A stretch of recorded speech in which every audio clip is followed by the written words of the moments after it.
Well, hi everybody, and welcome to week 2 of our January online program for the alumni of the Sunshine Coast Health Center up here in beautiful Powell River, BC.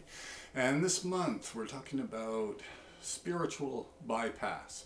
That's a term that a psychiatrist by the name of Charles Whitfield gave to the concept of people in recovery who were sort of struggling. They remembered this misery and the suffering they went through, and then rather than working through this stuff, bypassed it all and dropped into spirituality, serenity, and peace. And there I sort of avoided having to deal with all that messy, uncomfortable stuff that is probably a real part of recovery.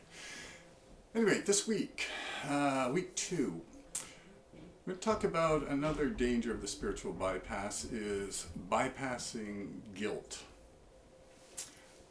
Most of the clients, if not all of the fellows that come here, are in many ways overwhelmed with guilt. They've done something, an active addiction or a whole bunch of things, that really, when they think about it, makes them cringe.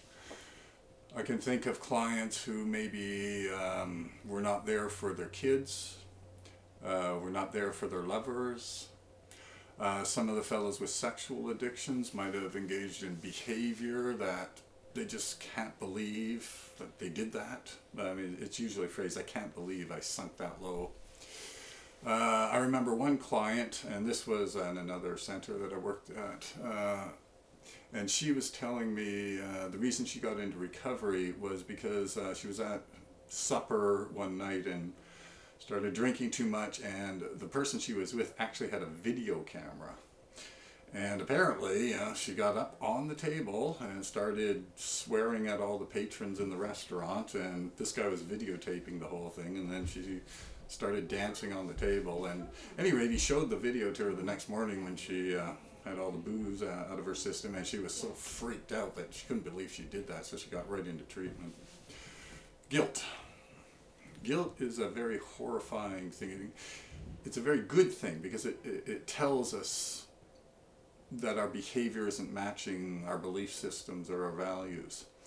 But for a lot of people in active addiction, the things they've done, they just have a hard time believing that that's me. And so one of the things I've noticed, again, over the years, and even at this center, is a lot of people, like, they just can't stand facing the guilt.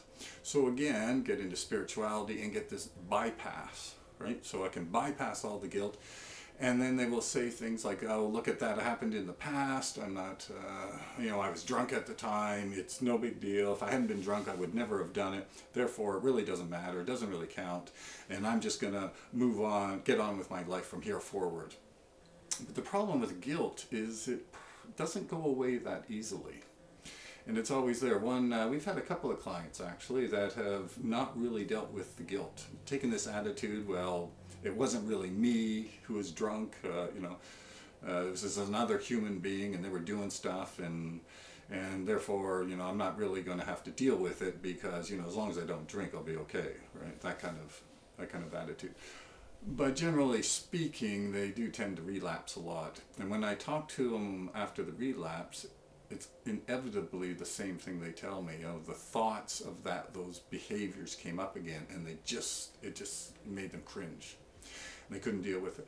So this is another danger of the spiritual bypass, is to bypass guilt. And as uncomfortable as it is, one of the key things in recovery is to face this stuff and work through it until it loses its hold upon the person. And this may mean learning how to forgive yourself. It may mean taking action. I don't know if I went and I was guilty because I robbed a bank and got away with it. This might mean figuring out how to make amends, how to put things right. And not necessarily turning myself in, but it may mean, for me personally, I don't know, I will give some money to the bank. I know the bank sponsors a Little League hockey team. Maybe I'll donate a lot of money to them, or something along that line. But some action to take in order to make amends, to make things right, so I can overcome this guilt that I have. Okay? Oh, by the way, that I invented all that too. I never robbed a bank in my life. So, week 2, this idea of the spiritual bypass, one of the dangers is to bypass guilt. Okay, so at any rate, next week we'll come back with another little program, and we'll have we'll look at this spiritual bypass from another angle.